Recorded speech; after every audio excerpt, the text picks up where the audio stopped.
l'émission Saveurs divines. Cette bonne nouvelle du royaume sera prêchée dans le monde entier pour servir de témoignage à toutes les nations. Alors viendra la fin. Ce pain céleste vous est présenté par Immaculée Niraneza. Je vous salue, très chers amis, vous tous qui écoutez l'émission Saveurs divines. Je vous apporte la nourriture quotidienne, la nourriture spirituelle qui va clôturer notre semaine. Alors, avant d'entrer dans le plat principal, je vous donne quelques amuse-bouches. Je sais que la plupart des gens aiment bien grignoter cela avant de manger le menu principal, n'est-ce pas? En tout cas, moi, ça me fait du bien. Je suis un peu comme les enfants. Alors, je vous donne ceci, le psaume 46 au verset 2 et 3. Il est écrit « Dieu est pour nous un refuge, un appui, un secours qui ne manque jamais dans la détresse. C'est pourquoi nous sommes sans crainte quand la terre est bouleversée et que les montagnes chancelent au cœur des mers. C'est pourquoi nous sommes sans crainte quand la terre est bouleversée et que les montagnes chancellent au cœur des mers. » Alléluia. Dieu est pour moi un refuge et un appui qui ne manque jamais dans la détresse. Dieu a été pour moi fidèle. Je souhaite que ça soit pareil pour toi qui m'écoutes à l'instant. Que le nom de l'Éternel soit loué, chers amis. Alléluia. Alors, continuons notre thème et nous terminons ce titre qui dit que nous ne devons pas attrister le Saint-Esprit. Pour ne pas attrister le Saint-Esprit, nous devons nous revêtir d'un homme nouveau. Il faut que nous soyons des nouvelles créatures, comme l'apôtre Paul l'a dit dans 2 Corinthiens 5, 17. Alors aujourd'hui, donc en terminant le sujet de la semaine, je vous propose de voir comment l'apôtre Paul a conseillé aux Éphésiens. Éphésiens chapitre 4, verset 20. Paul dira « Mais vous, ce n'est pas ainsi que vous avez appris Christ, si du moins vous l'avez entendu et si conformément à la vérité qui est en Jésus, c'est en lui que vous avez été instruits à vous dépouiller par rapport à votre vie passée du vieil homme qui se corrompt par les convoitises trompeuses, à être renouvelé dans l'esprit de votre intelligence et à revêtir l'homme nouveau créé selon Dieu dans une justice et une sainteté qui produit la vérité. Alléluia. C'est pourquoi renoncez aux mensonges et que chacun de vous parle selon la vérité à son prochain, car nous sommes membres les uns des autres. Voilà, chers amis, j'arrête ici la lecture. Il faut noter que pour ne pas attrister le Saint-Esprit, chers amis, nous devons marcher d'une manière qui est différente des païens. Il faut se distinguer des païens. Notre comportement doit être différent.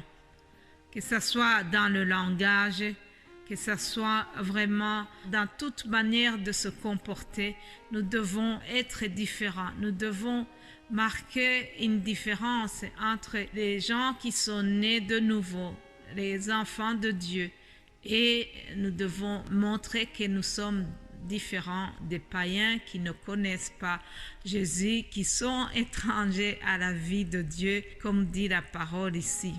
Les bien-aimés de Dieu, se dépouiller de notre vieil homme, c'est aussi surveiller notre colère. La Bible nous dit que si nous nous mettons en colère, nous ne devons pas pécher, que le soleil ne doit pas se coucher sur notre colère.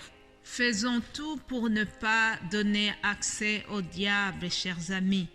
Devenons les imitateurs de Dieu, comme les enfants bien-aimés, et marchons dans l'amour à l'exemple de notre Seigneur Jésus-Christ, qui nous a aimés et qui s'est livré lui-même à Dieu pour nous comme une offrande et un sacrifice de bonne odeur. Alléluia. Chers amis, la meilleure façon de ne pas attrister le Saint-Esprit, c'est aussi éviter de ne pas tomber dans la débauche. Il faut fuir la débauche, fuir l'impureté et la cupidité, que cela ne soit pas vraiment au milieu de nous. Il ne faut pas qu'on ait des paroles grossières. Surveiller notre langage. Il y a des paroles qui ne doivent pas sortir de nos bouches si nous décidons de marcher dans la sainteté. Chers amis, lorsque on est un homme nouveau, lorsque nous sommes nés de nouveau, nous quittons le royaume des ténèbres pour marcher dans la lumière de Christ, n'est-ce pas? Alors, si autrefois nous étions ténèbres et que maintenant nous sommes lumière dans le Seigneur, nous devons marcher comme les enfants de la lumière, n'est-ce pas? Car le fruit de la lumière consiste en toutes sortes de bonté, de justice et de vérité. Alléluia. Examinons ce qui est agréable au Seigneur, chers amis, et ne faisons pas les œuvres des ténèbres, mais plutôt nous devons les condamner, n'est-ce pas? Mon frère, ma sœur, j'ai remarqué que ce livre d'Éphésiens est rempli vraiment des conseils que nous devons suivre pour ne pas attrister le Saint-Esprit. Je vous demande vraiment, je vous conseillerais de lire ces chapitres d'Éphésiens. Ils ne sont pas nombreux et ils sont très faciles à lire. Voilà ce que j'ai lu dans le chapitre 5 au verset 18.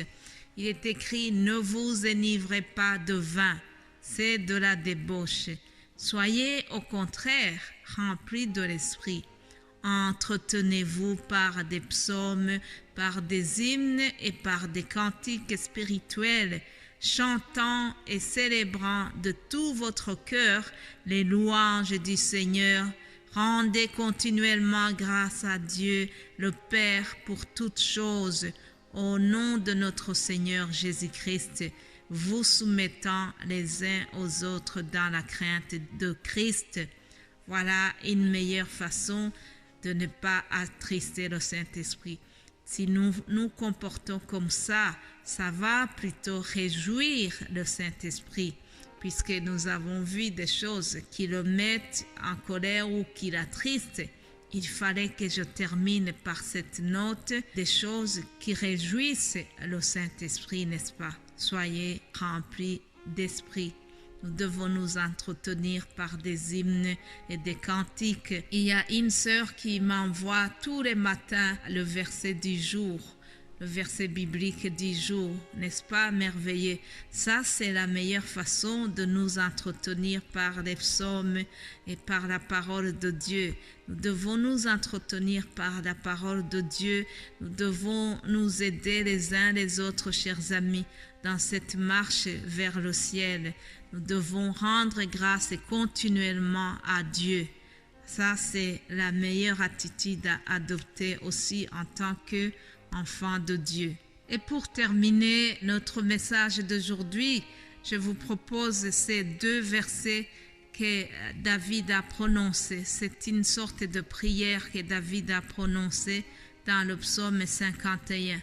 Il a dit « Ô Dieu, crée en moi un cœur pur, renouvelle en moi un esprit bien disposé. Ne me rejette pas loin de ta face, ne me retire pas ton Esprit Saint. » Voilà ma prière en terminant cette semaine. Que Dieu vraiment crée en nous un cœur pur. Le cœur pur est celui qui a reçu Jésus-Christ et qui l'aime, qui marche selon la volonté de Jésus. Que Dieu crée en vous un cœur pareil. Que Dieu nous donne vraiment de garder l'Esprit Saint qui a été mis en nous, l'Esprit qu'il nous a donné lorsque nous avons reçu Jésus-Christ. Que cet Esprit ne nous soit jamais retiré, chers amis. C'est ça ma prière pour vous et pour moi-même. Voilà, je vous souhaite vraiment de passer un bon week-end, une agréable journée et nous allons nous retrouver lundi par la grâce de notre Seigneur Jésus-Christ. Shalom.